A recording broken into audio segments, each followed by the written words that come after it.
Hey there. Okay, we're going to go over some tariff information. This is using Zonos, which is connected to Canada Post, and this is so the seller can prepay the tariffs on an item they are selling, which were manufactured in whichever country will show.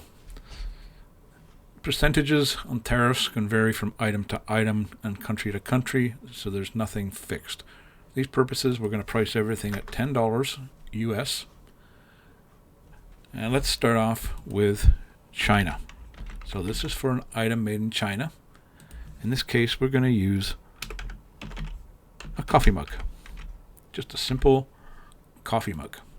Now Zonos will look through its database and it'll come up with a tariff number, a HTS number, and the amount of the tariff. So here we go. So let's get the results. And here, as you can see, this is the HTS code, which would have to go on the label usually for a ceramic coffee mug. These are all the different tariffs applied. Now, I'm in Canada, so I'll be using Canada Post. There's all the other postal services that this particular company uses. They're basically a broker. It's almost is basically a broker that takes care of the customs and the duties and the paperwork involved. Commercial would be UPS, FedEx, or whatever. In most cases, this amount's going to be higher. But for now, we're going to concentrate on the postal amount. So as you can see, for China, most of the tariffs are at 10%. So on a $10 item, there's a total of $2. So it's this tariff, which is the fentanyl based. I guess if fentanyl gets eliminated entirely, that'll get dropped. And then here's the 10% on the regular postal shipment tariff. So now let's start that again, and we'll just put in coffee mug. It assumed it was ceramic. Now let's put in Canada.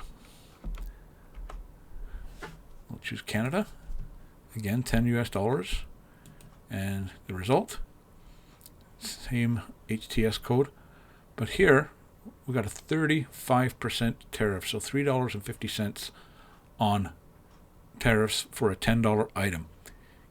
Canadian made products are charged more in tariffs than Chinese made products. So Canada is currently either first or second, depending on what numbers you look at, in the amount of business we do with the USA. We're their closest neighbors, and we get nailed. While the customer actually, who pays that is supposed to pay this, that's what they get charged in tariffs. So in these cases, we're paying the tariff. We have to absorb this amount somehow in the product we are selling. Now, on top of these, Zonos and any broker have fees that they charge on top. This is the money going to the U.S. government. That's all this is, the tariffs. This is the tax the buyer is paying on products they buy from other countries. Now, let's try, for kicks and giggles, Russia. And again, a coffee mug,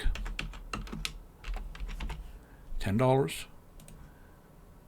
And they pay a whopping 55%, a little bit more actually, because it's so 65%, so $6.50. Now, let's go with Venezuela, because there's some issues with the U.S. government right now in Venezuela to do with drug running.